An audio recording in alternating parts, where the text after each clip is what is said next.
Ladies and gentlemen, welcome to our first, well, unofficial but official episode of the It's Been a Minute podcast. I'm your host, Trevor Augustus, and my partner in crime over there.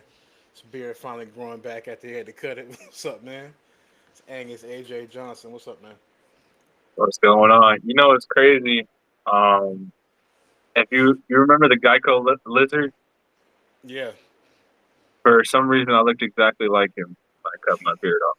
So you look more like like, your dad, actually. I yeah, noticed that I when we looked like saw a him on younger version. I essentially looked like a younger version of myself in my grown man body. It's very Yeah, scary, right? yeah, But nonetheless, I prevail. yeah. Well, man, like I said, man, please like and share, subscribe, tell your people, and tell your people to watch and listen to the show. The reason why I say first, unofficial but official, we did do an episode. Uh, I had some audio issues, so we're gonna table that. But unfortunately, but what I wanted to do is we can kind of like give a rundown of what we talked about. We ain't got to spend too much time on it. We can kind of go from there. Um, Mhm. I made a what was it? Where is it at now? It was a post. It was supposed to be one of the first things we did. The major topics was is an NFL All Star team. So I had both of us making NFL All Star team. There was a bit of miscommunication about from from my end. I probably should have communicated better, like what eras I was talking about. But I did an all time list, and Yeah, I'm gonna pull it up right here. Who we all had. So I don't think I remember what you had, but I had I don't even Cam think I Newton. remember what I had. Oh, okay. So I had Aaron Rodgers, Cam Newton for my quarterbacks, Eric Dickerson, Marshawn Lynch for my running backs. Um, my wide receivers consisted of Ocho, Megatron, Tyreek, Julio, and my tight ends was Unc, Shannon, and Antonio Gates. And who did you have for on offense? I don't even. I remember I did like a list for this year instead of all time. So I remember my quarterbacks, I believe, were Matthew Stafford and who I forgot who the second person Yeah, was. I should have went back and Running looked at backs, I those remember, I think again. it was Jameer Gibbs and Derrick Henry. And then I had Puka, Jackson Smith from Seattle, um, Mike Evans, and then I forgot who the last one was for the tight end. I think I had George Kittle, and yeah, I forgot who the other one was too. But it was, yeah, I only made one for this season instead of all time. But if we were to do the list over, I definitely feel like I got a good idea for where I would Right. go. Hmm. I guess we can probably do that in a later episode if you want. Yeah, As far as yeah, like, we're gonna do it a little later on today, but I think yeah, if we do it at, probably at the end of the season. yeah, we can just go ahead and do that. Just real quick, what I had on defense consisted of who did I have? DBs, so Pat Sertain. I think I had Darius Slay, Darrell Revis, um, and Asante. My safeties were Ed Reed and Ryan Clark. So that's what I had. We also talked about playoff predictions. It's a lot different than the last time when we first did this episode, and we also had our MVP discussion. Has that changed in the last couple of weeks, or is that still kind of locked in for you? Um, I know it is for me. so as far as me, I still have Matthew Stafford, but man, Drake May looks good. Uh, Yeah, it's them two. It yeah, really is. he looks legit, and he's been consistent all year. And I mean, shoot, it looks like Patriots have another good quarterback, and we'll see what happens. And they have a great quarterback coach tandem. And the thing that is great about this time is that culture is still established, Yeah, and that organization still has a great expectation of winning, good, a good fan base, um, a great ownership, And so now that you have another great coach and quarterback tandem, it's very interesting to see how they'll go moving forward. That defense was pretty decent as well, but when you have a quarterback that's throwing like over 70% or completing 70% of their passes, that's amazing. So Yeah, we'll see if it can translate into the playoffs as we've seen Matthew Stafford do so before. But I mean, 46 touchdowns for Matthew Stafford. That's pretty amazing. Uh, I've seen Tom Brady shine some light on it and how hard that is as a dream for a quarterback to throw that much uh, touchdowns. So I mean that is pretty nice. I remember I think Tom Brady did 50 in 1 year with the Bucks, possibly, or 45. So yeah, um, to throw that much means you have to have a pretty successful and high power offense or yeah, a pretty consistent offense. So I mean, it's going to this is the thing about the 1 and 2 is like you can't really say, oh well, the player is playing that good because of the coaching scheme or a player. Like both players have great coaches with good schemes. So with yeah. I think Drake Mays with Josh McDaniels for his first year together as an offensive coordinator. So um, it's both of them have a really good scheme. And then I think you have people like, I don't necessarily know that they'll win, but for like third and fourth place, I think, you have some interesting um, players that come in, like maybe even Trevor Lawrence and Liam Cohen. I don't know if they'll be third or fourth place, but at least they'll be top five. Um, Yeah. so a lot of good coaches and quarterback tandems this year. That was I don't know if you saw it, but because I added it like later earlier today, um, just as like kind of like a few miscellaneous topics that we can kind of Hmm. discuss. Yeah, we don't have to discuss everything tonight, but it's kind of like a couple of bullet points that we can kind of tackle, throughout the Yeah, podcast, absolutely. later episodes. Um, which one would you want to tackle tonight, or did you where did you want to go first? Like where did you kind of want to go? I think we can run it from the top. I like all those topics. I think Okay. it's very basic for some conversation. So the first one. So if you want to get into the first one, then who should get the most credit for when a football team is successful? The quarterback or the pieces around him? And it's very, we always, been hearing since like last year, ever since Cam said what he said on this podcast about being a game manager and a game changer. There's been this conversation about who like who gets more so of the credit, like you was talking about with different coaches and quarterbacks. Me personally, I think it's a mix of both. Um, Hmm. you really can't have one without the other. Like there's only certain amount of players, two that I can think of offhand that can kind of uh, overcome bad coaching. That was Tom Brady, number one. It didn't really matter who his coach was. Um, Lawrence Taylor would be another one. When you're so great, it almost don't even really matter because Hmm. now on the other side to that conversation, you can have you can have great players, you can have great personnel, but if you don't have the right people to put it together, it doesn't really mean Yeah, anything. We've absolutely. seen that with Jacksonville. Jacksonville is the perfect example of that. When Tom Brady first went to Tampa, that was a perfect example. They already had a ready-made team when he first got there. All he had to do was really Hmm. show up. They had a Super Bowl caliber defense. They had Yeah. Ndamukong and Levante David and people like that. So that's my take on it. What about you? Well, for me personally, I think it's going to depend upon the pieces around it for a couple different reasons. One, um, I think you can have a game manager or even a mediocre quarterback that could excel very, very well with other prominent pieces around him. And I also think those pieces that are around him includes the defense. Eventually, the offense is not going to score every drive. Yeah, I mean, no matter how good of a quarterback you are, you're not going to score every drive, or you're not going to score every drive in every single game. I mean, we've seen the way the Rams came out and played the Falcons a couple of weeks ago. It just eventually, even the leading candidate in the MVP race is going to come out and throw a couple of interceptions, including big sixes. So, but what's going to happen and keep them in the game and keep them competing is the pieces around them, which include the defense.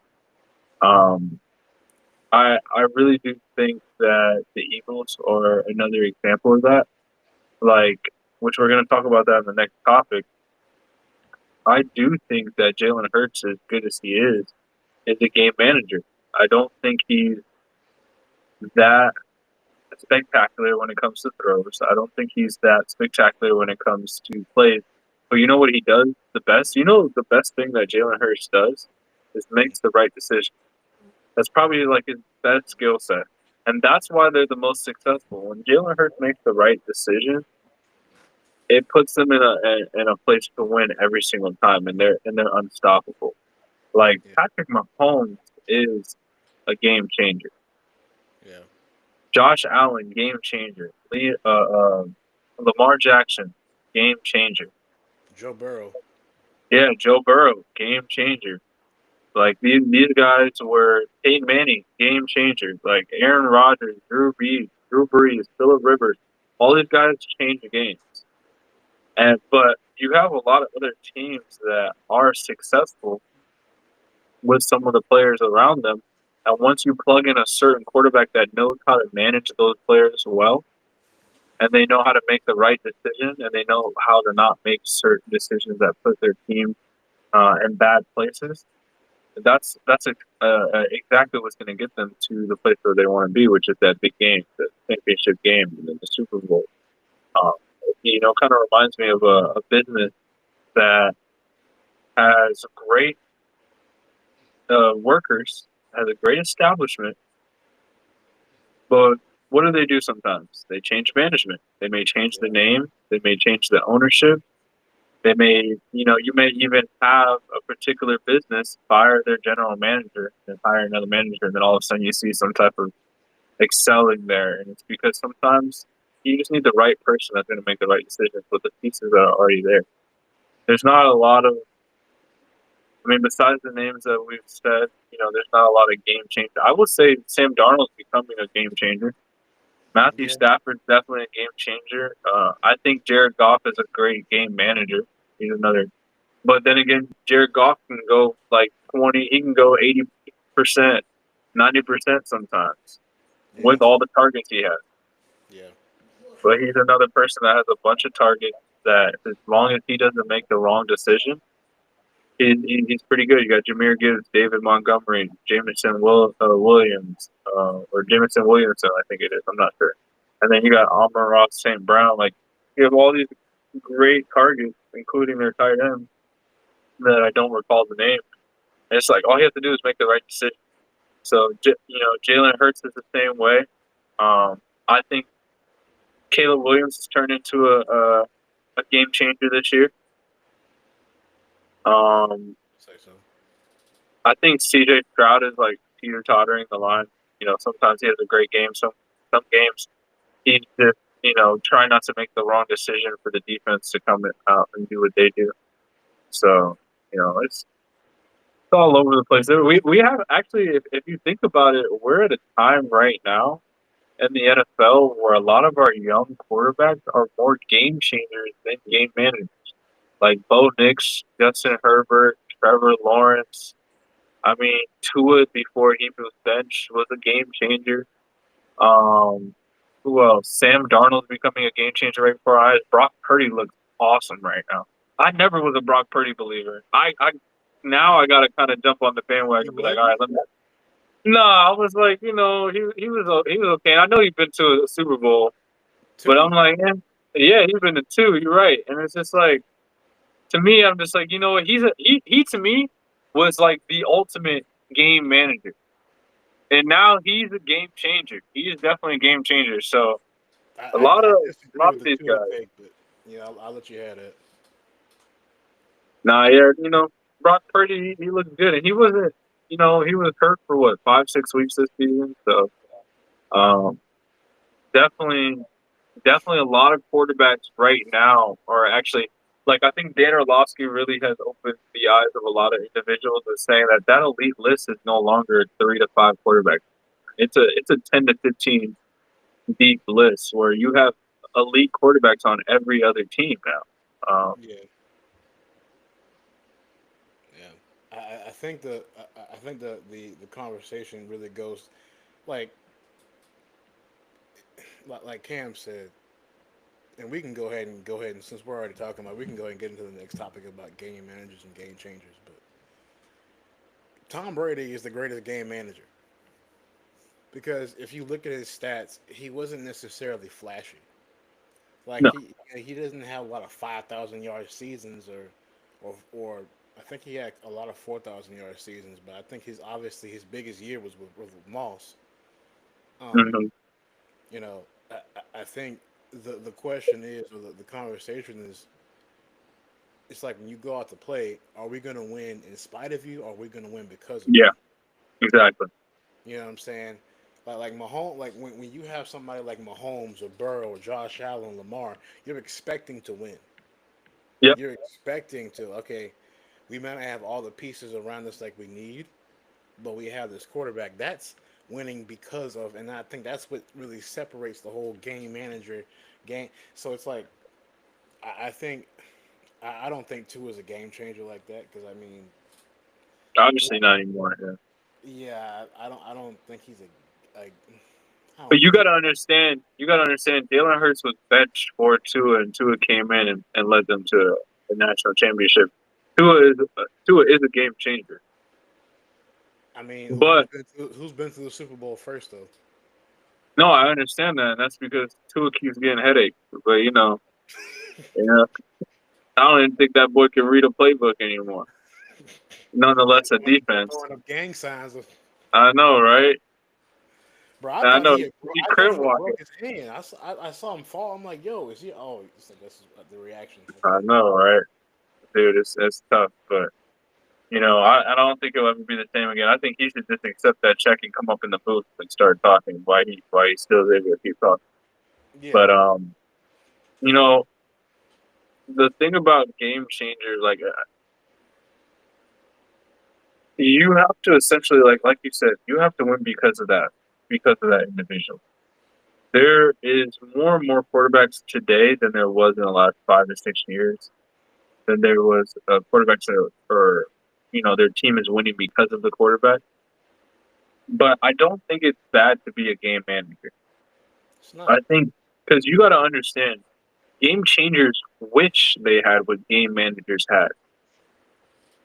Game managers have all the resources on their team. They more game managers have a full built out team. Just think about Tom Brady. Tom Brady had a defense. He had targets. He had even his coaching staff was riddled with very smart and intelligent coordinators and coaches that he was able to tap into his own intelligence and help collaborate things of that nature. So he most game managers are riddled with resources that game changers wish they had. But game changers are just a different breed. And this is another thing. A lot of quarterbacks or a lot of teams are drafting quarterbacks to be game changers when a lot of them are just game managers. Yeah, That's why you have some people that they don't work for one situation or they don't work for a particular coaching staff and their scheme and what they want for them, but they may go off and work for another team and work for another scheme Daniel somewhere else. Jones. Yeah, Daniel Jones. Daniel Jones looks great. I felt really bad for him. Sam Darnold. I'm sold on Sam Darnold now. We'll see what happens because he's notorious for chucking up a interception at the worst moment, but He will. he will. He'll choke the game after playing his heart out. But that's the thing. I'm kind of sold on some of these guys. I even thought Geno Smith was doing pretty decent at one point. And even Baker Mayfield before the collapse of the season. I mean, I even so Baker being in this situation where he took a team to the playoff 2 out of 3 years he's been here. It just shows that some teams are looking for game changers all the time, and and they really got a game manager. or vice versa. So, Yeah. and some of them have to develop in that. Like I said, there's some quarterbacks this year that are developing into game changers. And it could either be from the circumstances of their team. Maybe they lost a star player. Maybe they don't have a certain player on their team anymore. Um, I thought this year, and prior in the past, he may have been one in the past, but I thought this year Dak Prescott at one point was playing like a game changer. He was playing pretty great. And so there's, and that could come from the fact that he lost a star player on the other side. And so you have certain quarterbacks that step up in situations and they become something that they necessarily weren't, or maybe that they didn't know that they had, or maybe they weren't allowed to play because of the system. But we'll see what happens. Even Baker was allowed to kind of really do what he wanted to do and became really a game changer. So we have to we have to respect both of these type of quarterbacks. These quarterbacks are some of these guys could do more than one. Yeah. And I think like to my point that I was saying about Brady earlier, but it's like when you go out to play, it's like, son, just don't you don't gotta sit there and have all these crazy stats. Just don't lose the game. Yeah, Just don't like Brock Purdy is a good example of that. Like, just yeah, don't lose the game. Nobody said you had to go there and be the reason that you win, because the 49ers have an amazing defense from Fred Warner and Bosa and all those guys that they have there, and then you have the weapons around him. You draft a Ricky Pearsall, you get C-Mac from Carolina. Um, you got a Brandon Ayuk whenever he decides he wants to show up. You had Debo, the Swiss Army knife. but Who? now he's gone. I would say you had Debo, but he's gone now. Yeah, Debo. Yeah, Debo. So I mean, it's just you put the pieces around him, and I think Mahomes is still a game changer. But it's just they need to. I think they waited too long to replenish that team. Like, Yeah, he the already had knee injuries too, leading yeah, in practice and stuff, and he just wore it out. So and they've never really had the greatest offensive line. no, They've never had the not greatest at all. offensive line. And the I thing saw about Mahomes the first time. Mahomes too, where we're talking about game changer and game manager. This is what I'll say for Mahomes. I actually never, even when he went to the Super Bowl, I'm not saying I wasn't a believer, but I wasn't like raving over Mahomes, right? I didn't think it was like the greatest thing since sliced bread, like a lot of people thought. But when we played him, and I was happy that he won the year before against San Francisco, but I was more happy because of Andy Reid. I was like, oh, good for Andy Reid, he finally got a ring. Yeah, Um, Not knowing that he would become a dynasty, and seeing the next year of them play the Buccaneers, my team, I had a tremendous amount of respect for Patrick Mahomes. He had turf toe. He had missing a couple offensive linemen. And like you said, that Super Bowl defense was absolutely insane. I believe there was a stat that said, and I could be wrong, but I believe there was a stat that said that he scrambled for over 400 yards with turf toe. And I'm going to tell you this, the the passes that he was making, even though a lot of them were incomplete, they were some of the greatest incomplete passes I've ever seen attempted. No, they really were. Like I remember saying to myself, like, "Dang, bro."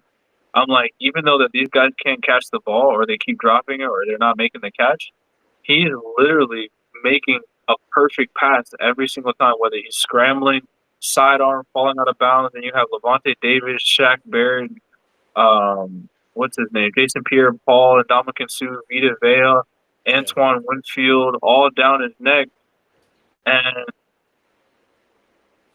he's literally scrambling for his life with turf toe. And he had two backup offensive linemen in the Super Bowl, like that were just practicing a week before, like. But he was making some crazy passes, and that's where. And the reason why I bring that up is because even though they only scored 9 points, I believe they had no touchdowns at all. It was like 3 field goals. The only reason why they even came close to putting points on the board like that is because of Patrick Mahomes. yeah, There's certain quarterbacks that the only reason why your team ever even came close to winning or even scored at all is because of the quarterback on that team. It doesn't matter who they have. there's some quarterbacks that I mean there was years that Drew Brees didn't really have anything. There was years that Matt Ryan didn't have anything. There was years that Aaron Rodgers didn't really have anything. There was years that Tom Brady didn't really have anything. Tom Brady is notorious for making 1,000-yard receivers out of people that are like 5'5". You know what I mean? So it's just like these guys, without them themselves, their team would not look anything like what they look. They wouldn't get the success they have. And then you have other teams that are like riddled with so many good players, and their backup knows how to, their backup pays attention in practice, and their backup knows how to watch film too. Yeah. And you end up getting hurt, and they come in, and their team doesn't look nearly as bad. Like, what's his name? Cincinnati. Oh, Drake Browning. Yeah, Browning. He did. I mean, he had his moments where he looked bad, like he looked like a backup. But for the most part, dude came in and he did the best he could do with what he had. He looked like someone that paid attention to film right next to Joe Burrow, and he Yeah. looked like he was going to be ready no matter what, whenever it happened. Who was another person? I mean, that was Sam Darnold for the Vikings when JJ McCarthy tore his ACL. Man, I He know was they like, all right, I know they kicking themselves right now. yeah. Then he went 14-3. I mean, I wouldn't. I would still be, fully on board for JJ McCarthy. You gotta fulfill your quarterback project when you draft one. You gotta go through with it for the first few years, but and something can come out of it. But tearing an ACL in your first year, it sucks. But Yeah. I mean, yeah, to let go. I mean, I think the Panthers. I mean, I know you like Bryce Young, and Bryce Young is looking better and better. But I mean, you let go. You had Baker and Sam Darnold. Yeah. So, but yeah, I mean, those there's a lot of teams now in the league that their team is simply winning because of quarterback play, and there's a few teams that are riddled with resources that are made with like game change or game managers. I think San Francisco and the Eagles are the number two teams right now that have game managing quarterbacks that are really good game managers that can fool you for being elite game changing quarterbacks. Yeah. It's true. Man. I think that now. Well, I was who else was going to mention? What's the one quarter? Oh, from Dallas, Cooper Rush too. Is a good example of that too. Cooper Rush. Cooper Cooper Rush Rush is there. came in and was like, okay, all right, I see you. He's like, listen, well, with backup quarterbacks, it's like, you know what, just don't lose the game, please. Yeah, Tyler Huntley, Snoop, I was gonna say don't. also Taylor Heineke from Oh Washington yeah, at one point. oh Taylor yeah, Heineke. Malik Willis looks good right now. Malik yeah, Willis for the Packers, he looks really good. I mean, he almost yeah, beat the Bears in that game. yeah. Before Caleb Williams made that great pass, but I mean, Incredible pass. there's a couple good backup quarterbacks out there. I mean, and there's some journeymen as well. I'm not sure if there's any more journeymen besides like Teddy Bridgewater. Um, Yeah, but I mean, yeah, those are some good backup quarterbacks, and there's a few more out there. But shout out to those backup quarterbacks too. I forgot his name. I think his name is Kyle Burkhardt, possibly. I think. And oh he's yeah, I know you're talking yeah, about. he does that page where he breaks down film and stuff. There's some quarterbacks that just weren't athletically chosen, or they weren't chosen physically by the coaching staff to be really, you know, to really give full trust in. And some of them just don't have the athletic and physical capabilities that some other quarterbacks have, but they have the intelligence and the mind. Yeah, So I think that's why a lot of those guys, when they're ready to go, they're ready to go. Cooper Rush is a great choice, though. yeah, definitely. Did you see what I put in the notion about Lamar? You Oh, think about should he be traded? the trade rumors? You think there's any smoke to that, or what? I think it's stupid. No, no. I think, and I was kind of watching what Unc was talking about like this. I think it was Unc, but I think this is a result of bad PR for your team.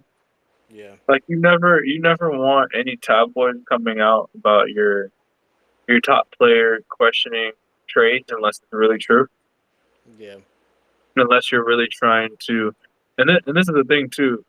The NBA does this a lot when they're trying to get feels out there.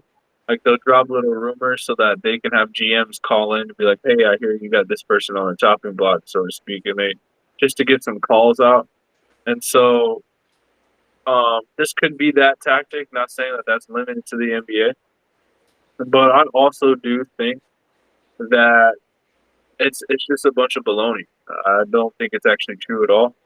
And yeah. I think that Lamar Jackson, excuse me, a lot of yelling. Excuse me, guys. I think Lamar Jackson, he's had a tough year. Mind you, guys, I think that they were one catch away from going to the Super Bowl last year. So they looked great, and I just think that this year it was kind of tough for them to put it together with all the injuries. I mean, we've seen that with the Bucks where they looked great at one point, and then all of a sudden injuries just riddled them and just plummeted. So I mean, it happens with teams. Derrick Henry finally started to pick it up again. I think the team looked decent at times. When I watched that last game, especially last night, um, I thought their offense, even though at times kind of stalled, I thought it looked good. I thought Lamar Jackson looked good passing. I thought he looked great in the pocket. He had his moments, but I thought he looked great in the pocket. So You know, I know. it's unfortunate that the rookie kicker missed. That they'll be just fine. I think they'll keep him and. Yeah, you breaking Uh, up. I'm Sound like breaking up. yeah, it's like some Wi-Fi issues or something.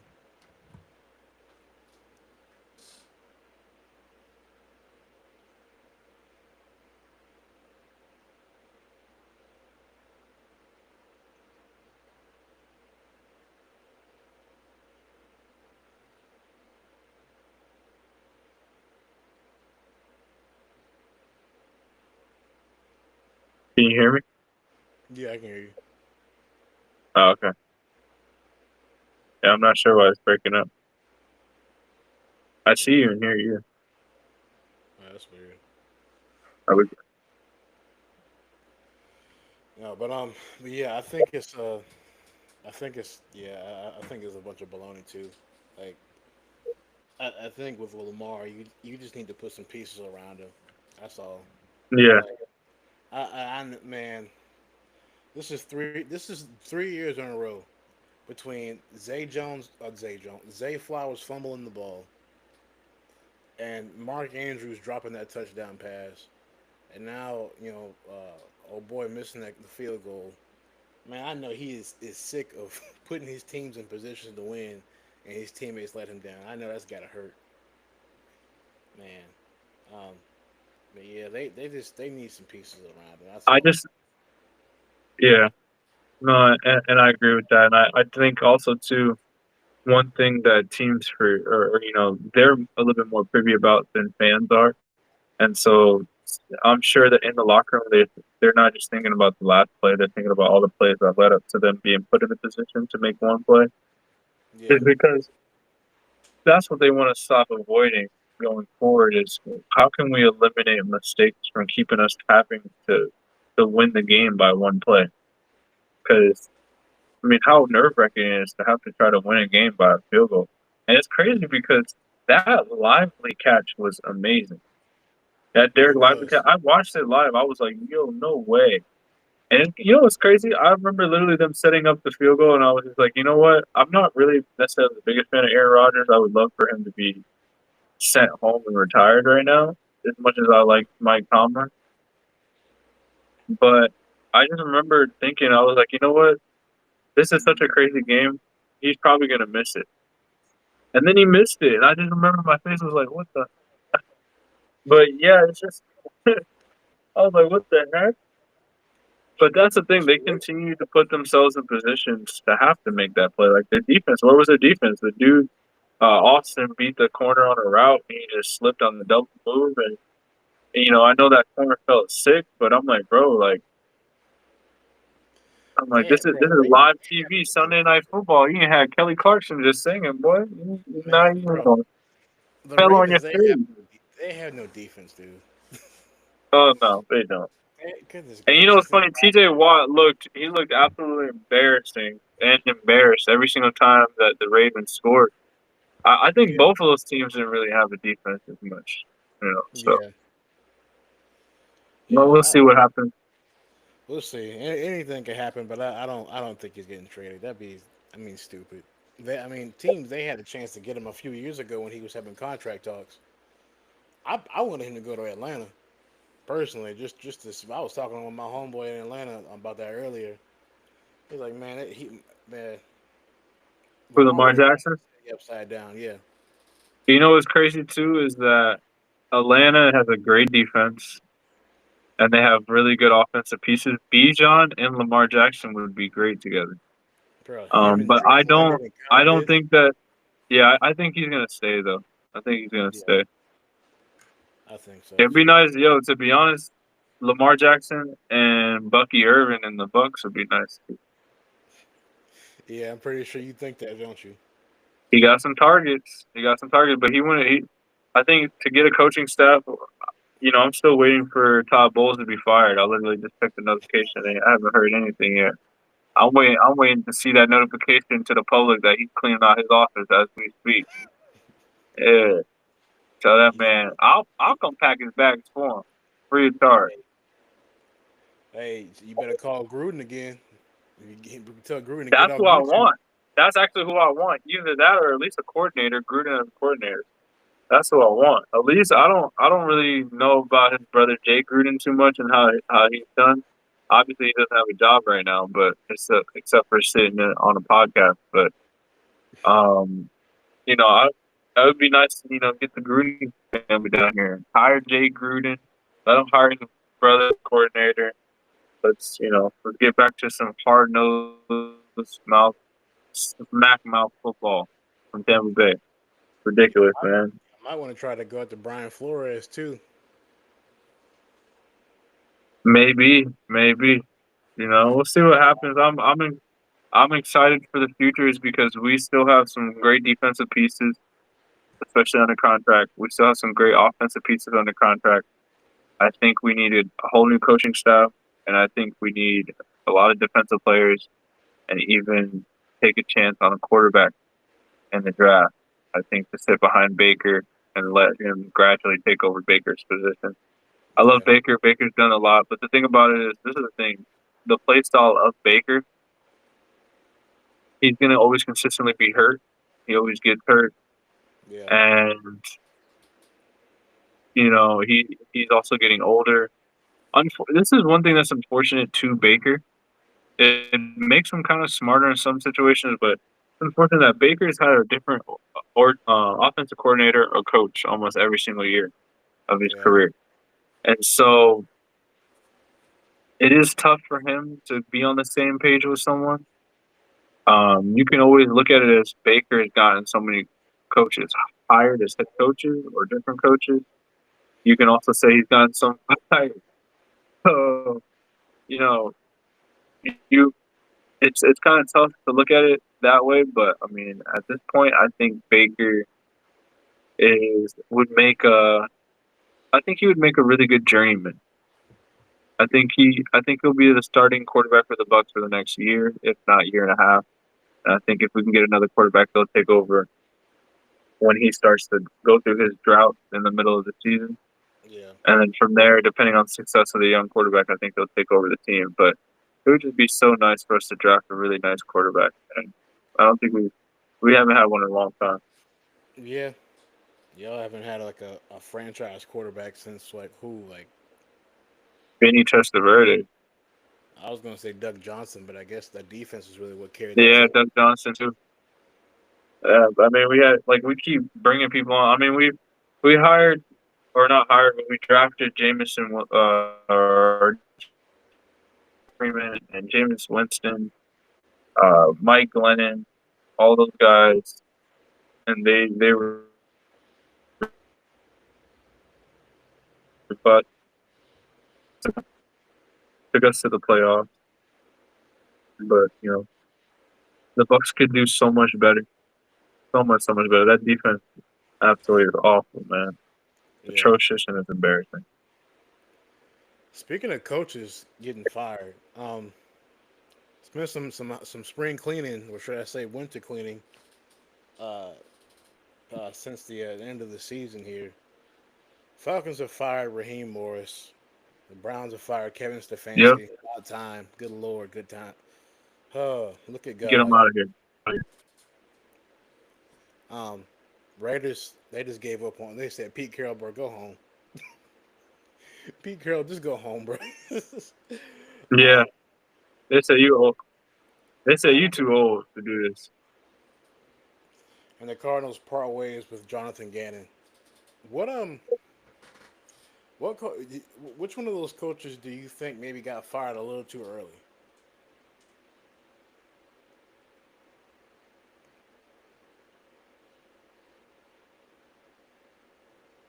So name the coach. So you had Kevin Stefanski, Raheem Morris, Pete Carroll and Jonathan Gannon. Pete Carroll. So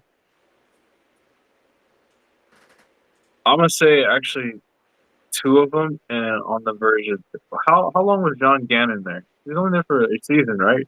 Yeah, I think so. And see, that's the thing. I think them switching off of Kyler Murray and going with Jacoby Brissett and trying to figure out what they're gonna do, that's not fair to that coach. I think Pete Carroll not necessarily having. I mean, you're with Geno Smith. He's a project at all times. Um, and he had an awful season, and you had Chip Kelly trying to change the way Ashton, or what's his name, Ashton Genty was in his stance and running, and just him controlling the offense. I don't really like Chip Kelly's offense anyway. And um, uh, this is the thing though: if the scheme and personnel and the people that you pick are your guys, sometimes you got to clear house. Sometimes you can go and let go of an offensive coordinator. But I think a lot of times you only let go of an offensive coordinator if you like everyone else, or if you think the overall team is doing well or just needs a couple different changes. Yeah, If the front office for the Vegas Raiders saw that, the whole scheme and the whole personnel or the whole coaching personnel is just outdated and not for us, it's probably time to clear house. Um, I would probably, to answer your question shortly, I would probably say the Cardinals coach. Um, I think you switching off of Kyler Murray and going with Jacoby Brissett and just kind of switch, in the middle of the season or early in the middle of the season. It's like I think you give that coach one more year.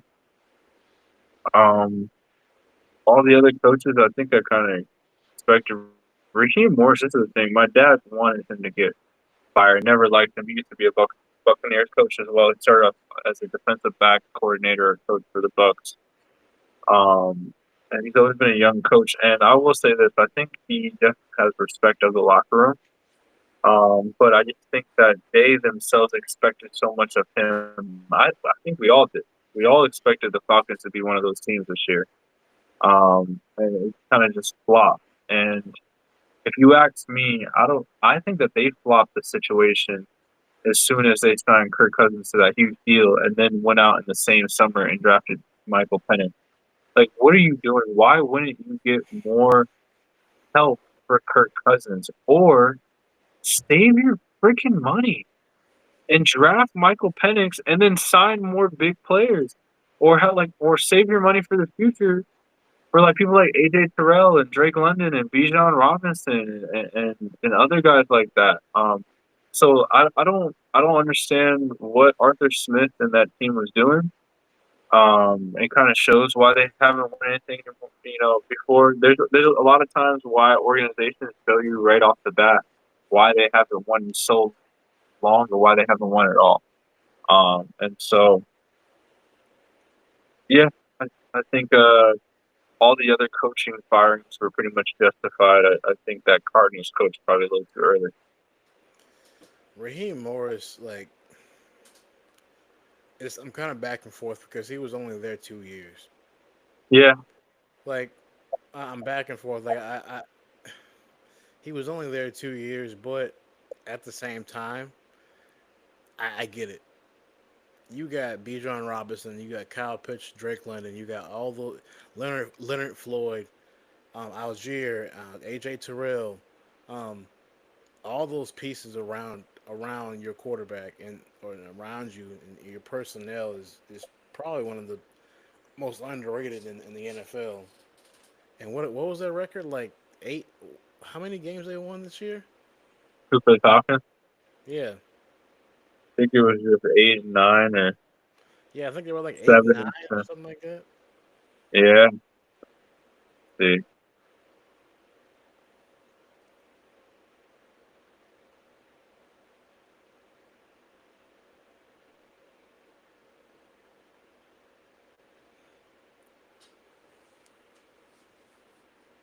they're 8 and 9. Yep. Yeah, Panthers, Bucks, and Falcons finish in a three-way tie of 8-9. yeah. I, I get the frustration. I do. I do think sometimes these coaches is not. It's not really fair for some of these coaches because they're not getting the chances that they need to be able to get their schemes and get their voice in the locker room heard. Um, I mean, what Liam Cohen's doing in Jacksonville, that's like an anomaly. I didn't expect us to be this good. I figured that we would be better, but that's like an anomaly. That almost never happens sometimes. Like immediately, like that, we just caught fire. Um, it's I don't know. I like I said, I understand. I get it. I just feel like 2 years. Sometimes you might need a little bit more time than that. Um, Yeah, and the thing especially about Liam Cohen before he play called for us Bucks, that was his first full year of play calling in the NFL.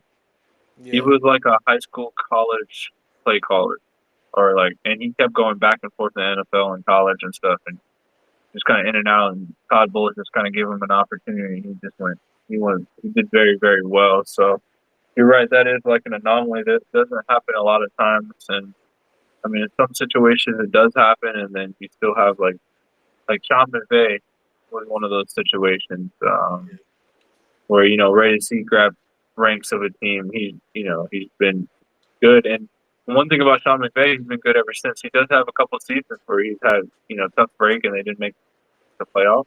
But yeah, usually that happens from injuries. But and I think the thing that's well with the Jaguars is they just kind of took off really more after and I hate to say this, but Jacksonville was really more in the tabloids because of Travis Hunter in the beginning of the season.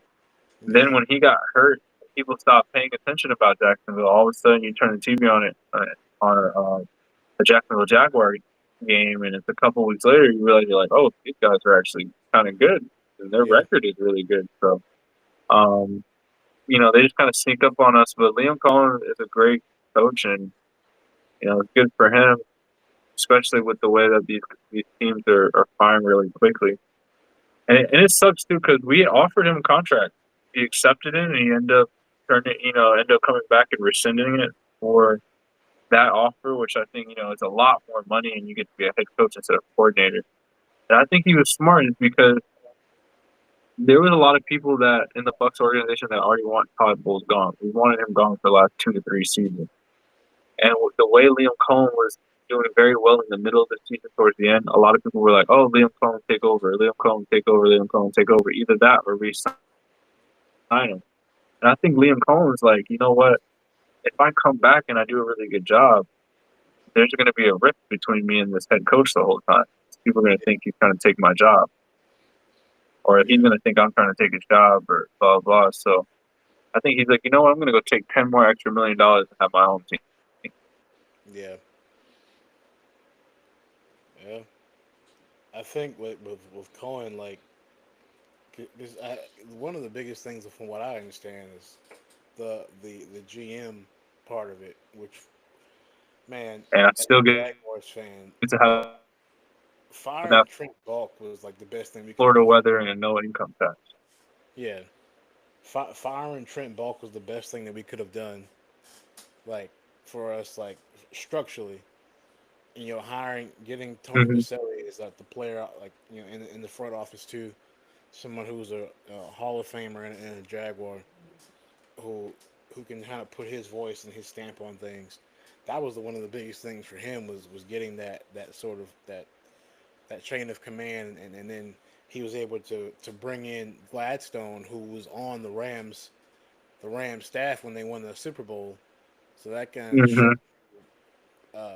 that just kind of shows you what kind of person we got there, as far as player personnel, and we see certain things being done, like bringing in Jacoby Myers, making that trade, and now he has like a second career, almost a resurgence, you know, with us. And but yeah, that's because we were looking shaky at the first half of the season, and nobody was really sure about Travis and where he fit into the defense and the offense. And I I do don't think like the way y'all use him though. I still don't like the way y'all use him.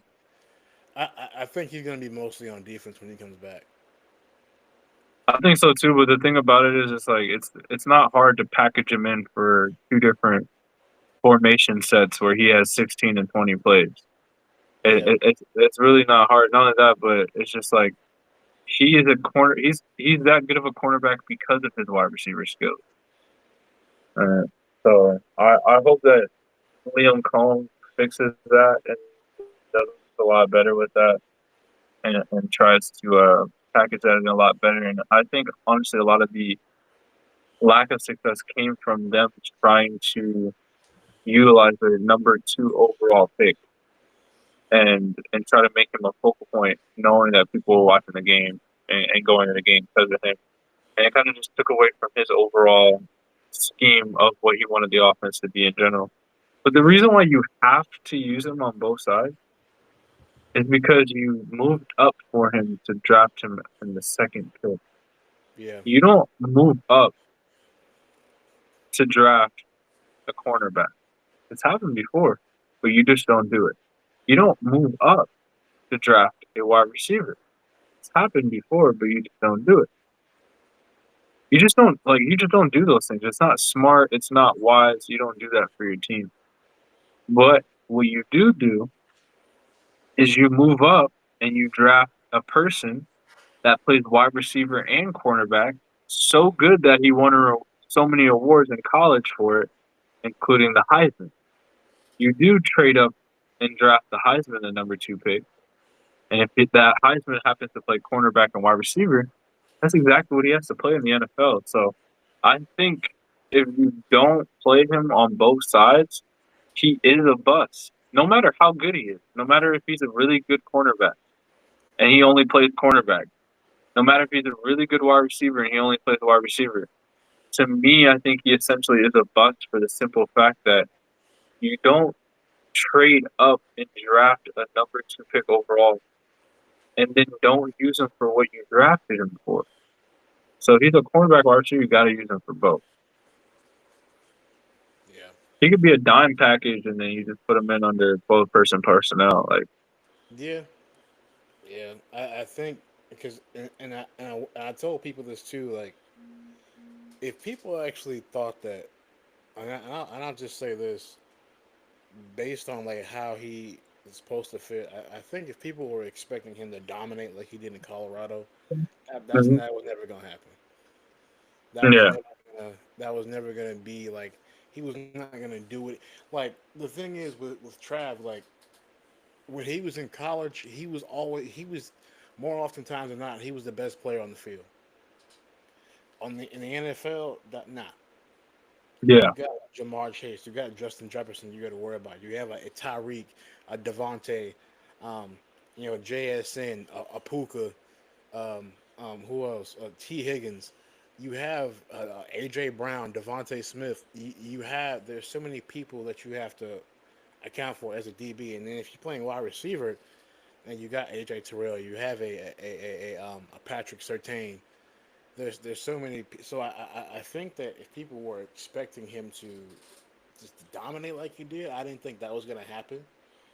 I do think that Liam Cohen, like, he kind of messed up a little bit because he was trying to kind of force something instead of letting it happen naturally. Um, hmm because like my thing is with him. Um, what was I gonna say? Yeah, you have to, like he was just really just trying to force like something like cause how you said when you draft somebody number two overall, you have to use them. But I don't think he was really ready for that at that point. You know what I'm Yeah, saying? I you think know, it's a lot for him going on for him as a new head coach, and just his biggest focus is literally getting Trevor Lawrence going. You know, right. And when this has never really been done before in the NFL.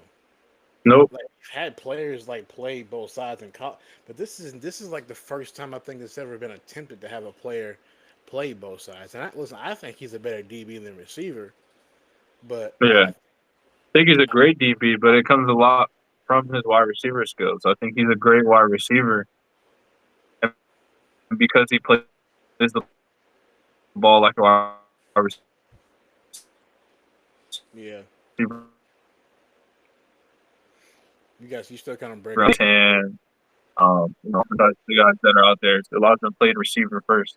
But look, I think with Liam Cohen, being a head coach and your biggest focus is to turn the team around and make sure that your quarterback Trevor Lawrence is looking good or has a recipe for success. I think that really was his main focus.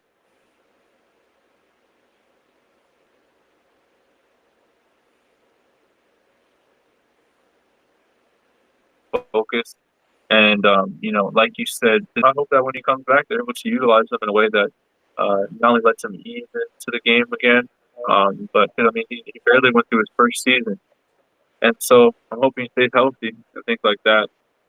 See what happens.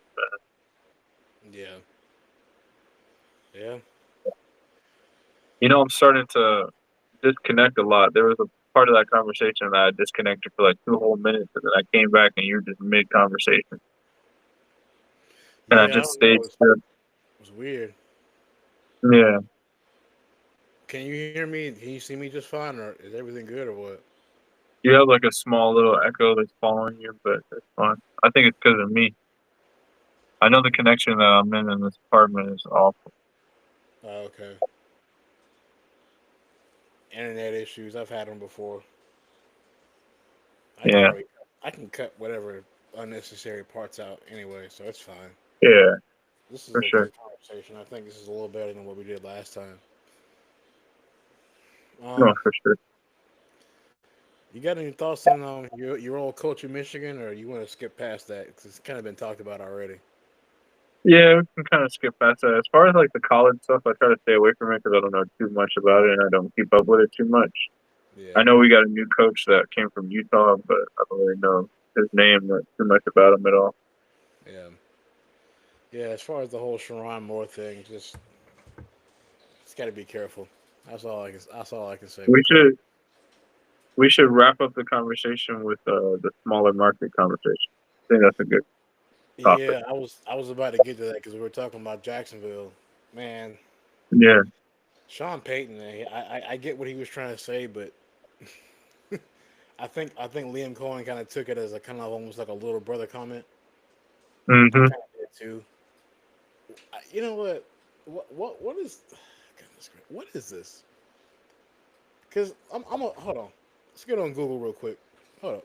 Well, before you even look at this up, Sean Payton, because we were talking about the other coaches earlier. Sean Payton and Liam Cohen are also going to be candidates for Coach of the Year. Yeah. Oh yeah, most definitely. So, there's going to be a little bit of dig here and there. Yeah. I wanted to look up something here because we're talking about small markets, and this is times I don't understand. As somebody who's lived there before, Jacksonville, Florida has a city population of around 985,000 to over 1 million people, making it the largest city and the biggest in the continental U.S. by area, with this metro exceeding 1.7 million residents and growing rapidly. Can someone please explain to me how this is a small market? So, this is the thing. You gotta specify that Jacksonville is the largest city in the United States per capita. So per per space, for the amount of space that the city contains, which also a lot of people don't realize that Jacksonville City, the city limits, it makes up most of Jacksonville itself. So the limits, the city limits of the actual city of Jacksonville, the square footage of that, it is most of what Jacksonville is itself. And then being that that is, the space itself has so much people in that space that it makes it the largest city in the United States per capita, even bigger than Orlando, DC, New York, Los Angeles, Dallas, San Antonio, Chicago, Boston. All And that the stuff water is too. because the amount of people per space here. So with that being said, yes, I mean it shouldn't be considered a small market, but Florida teams will always be considered a small market. And I think a lot of the times when it refers to a small market, I don't think it necessarily refers to the popularity of the city, which most of the time it does. But I also think it really refers to the fan base, which kind of has to do with the popularity of the city. And the reason why I say fan base is because you have a lot of these teams that are original teams of the sport, or at least are a team that's been here over 80, 90, 100 years. And then you have other teams that have just came about. So like Jacksonville, Tampa, all both of those teams are teams that were like Tampa just celebrated their 50th season. Yeah, Jacksonville, I believe they came about in 94, 95. 95. So that's the reason why it's a small market. You're only 21 years old. There's some people that are 22, 23 right now, or maybe even 30 years old, 35, 40 years old that remember when Jacksonville became an organization or were born before Jacksonville became an organization. So, Yeah. it's not like the Packers who are an original organization. So, Yeah. Yeah, I guess I see what you're saying. I don't know. I get upset when I hear stuff like that because it's like, bro, it's one of the biggest cities, probably the biggest city in Florida. It has a yeah, huge fan base. Like, huge. compared to other NFL cities, I mean, Kansas City, they consider that a small market. I mean, Kansas City's No, not the biggest. no, it's not at all. St. Louis is not the best. But there's another thing. You gotta once you start winning and you become a primetime team and your fan base is actually shown, is because they act like you guys don't have the fans. It's just that your fans are not highlighted because you're not winning or you're highlighted, and that's when, as a fan base, you're kind of considered as a large fan base that has a larger market.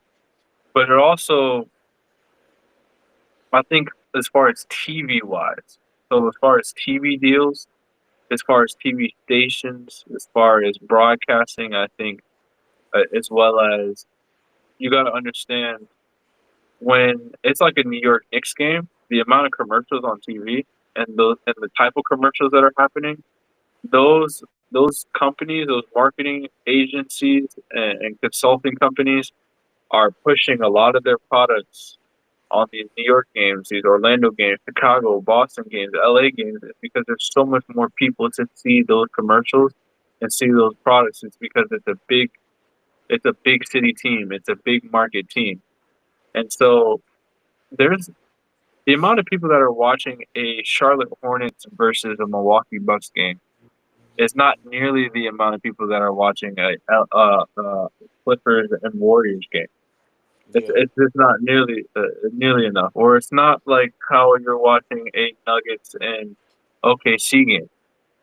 Yeah. And both of those cities, Denver and Oklahoma, are not necessarily the biggest markets, but because they became championship teams and people watch them and people tune in, now you have all these big marketing companies that are now going to push all these products and try to sell as much as that they can while you have all these eyes looking. That's where it comes to monetizing and things like that. So, you Yeah. know, Jacksonville doesn't have a lot of individuals that tune in. that says, I can't wait to watch this Jacksonville Jaguars game. I can't. I really hope the Jags win, or I hope the Jags make it a fight. That's only Jacksonville fans. So once it becomes more of a bigger marketed team, a team that is shown more because they win more, you know, like Blake Bortles. Blake Bortles is a king in Florida, dog. Man, I love Blake Bortles, man. I don't care what Blake nobody say. Bortles, Blake I don't care. Bortles is I love Blake Bortles, man. hey man. You know how many restaurants I've been in Florida and Blake Bortles jersey is on the wall, bro? Like just Bro, random restaurants in his jersey be on it. But anyone that don't know Blake Bortles, man, he was a quarterback here at University of Central Florida, UCF. I believe he went 10-0 then too. yeah. I'm not sure if he won a championship or a bowl game that year. Not sure. But he then got drafted by the Jacksonville Jaguars and literally was one quarter away from going to the Super Bowl if they didn't actually take their foot off the gas pedal against New England. But Miles Jack wasn't down either, but you know. yeah, it was tough. Yeah, they had to let Tom Brady get another one. Oh, of course, of course. And you know what the Yeah, thing is, Brady even admitted like a couple of years ago, like yeah, Miles Jack wasn't there. He admitted it. He's like, yeah, he wasn't there. yeah. Like yeah, we Well, know. and this is the thing when these things happen, players know, but they have no control. Yeah, They just and take they ain't advantage of gonna whatever say decision. nothing. Yeah, they just take advantage of whatever decision is going to happen. Yeah, they ain't gonna say nothing. They're not gonna be like, oh, hold on, wait a minute, ref, wait a minute. I don't think this is the right call. Come on now. Yeah, Like, nah. these not these commercials we had in elementary school where it's like, "Stop, ref! It's his ball. It's his Right? ball, ref." No, it's okay. No, No, no, I'm giving no, you that no. ball back. It's okay. Don't worry Yeah. about it, champ. You're gonna have all them grown men that are making millions of dollars that just lost incentives jump you in the locker room, boy. you, you is not about to make it out of there to your family. So no, Yeah, they you they remember when Jason Tatum fouled LeBron and he was like jumping around, acting all crazy. yeah And you seen Jason Tatum, and he was over there like, cause he yeah. know he fouled his man. he know he They're fouled like, him. they're like, man, you foul, you foul. Not only that, but He they're wasn't like, about to say LeBron nothing. looking at me. I can't say nothing. I can't say nothing. I can't LeBron say looking. that. Crazy. But yeah, I guess you're right. When you do win, that does bring you more of a because there's a lot of smaller cities or less popular cities, quote unquote, that get marketed because they do win. Because I mean, ain't nobody. I don't know what's in Kansas City except the barbecue.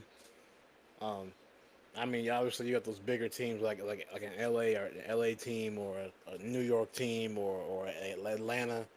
That's a big marketed team. So yeah, I guess I get what you're saying. But hopefully Yeah, we I, start I think winning when records. Jacksonville, if they continue to win the way they're winning right now and make some impact in the playoffs, and they become a team that's fun to watch, the NFL will, when they're making schedules for TV games, because they already have the opponents. You can look up on your website right now the opponents you're going to play for the next 2-3 years. They just dropped the schedule Yeah, at the beginning of the season and the off season, right? And yeah, so the NFL, they take into account. They're like, okay, that team is doing a lot better. They're doing like the Bears next year are going to have a lot of games that are marketed. The Cowboys always have games because their fans always tune in no matter what state they're at. You're gonna have um, a few different teams that actually have more games that on prime time is because of the success that they're doing. And Jaguars will be one of those teams that have more primetime games next year. And yeah, so, as they continue to do more successful things and they look better, people. I mean, Trevor Lawrence looks like a great quarterback. He's the perfect Stafford quarterback. He looks like sunshine from temptation. The more successful that he does, and especially with the success story of Liam Cohn, they're the perfect story of a team to show on primetime games as long as they keep winning. So, yeah, as the fandom or the fan base grows because of how much that they're shown, they just got to keep winning, make some impact. Their market will grow. It's because there's going to be two different things. There's going to be the NFL that looks at it. They're like, yeah, let's put them for a Sunday night game here, or 425 game flex game here, or let's put them for a Monday night or Thursday night or Saturday night here. Let's put them at the England or a Brazil game. It's yeah, because people are going to watch that. And we can make money off of that. And then you see essentially these marketing companies. Sorry, yeah, marketing companies that look at it and they're like, hey, well, you know what? The Jacksonville Jaguars play this team at this time. I want my commercial slot to be during this game. It's because I Yeah. know people are going to come and watch it. People are going to come and watch the game, so I want my commercial slot here, here, and here. And that's how you become essentially a big market team. Because then they're always going to put you on. That's why the Knicks are always on, the Lakers are always on, The Cowboys. um, They're always talking about the Cowboys. Cavs are always on. Because Yeah. they have huge fan bases. So these companies know they can make a lot of money off of our fan bases. And the NFL in turn is like, you know what? I'm gonna make money off the company that wants to make money off the fan bases, and I'm gonna make money off the fan. They just Look at Taylor. with Look at what swapping Taylor. hands. Taylor. Look at what Swift last year. The Swifties. Oh You know how much yeah, money they brought in? The amount of what? money, TV revenue, just TV revenue Just alone. TV alone, yeah. They said that the viewership went up a certain percentage. I forgot what the percentage was, but she brought the percentage, and all they had to do was just literally pan over to her about 5 or 6 times a game. Every time Travis caught the Thank ball, you. pan over to her. Every single time that Travis didn't even have to be on the field. If they scored or if they did a good play, you pan over to her to get her reaction. If you're watching her, if she's reacting, you pan over to her and you cut to her screen. Yeah.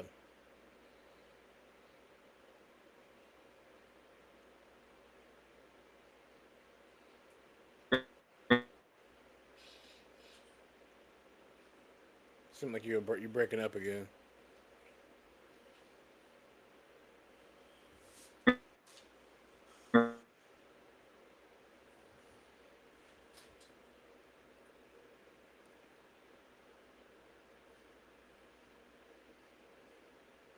Right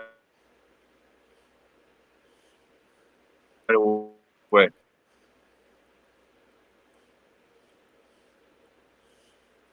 You know why? It's because that girl is love.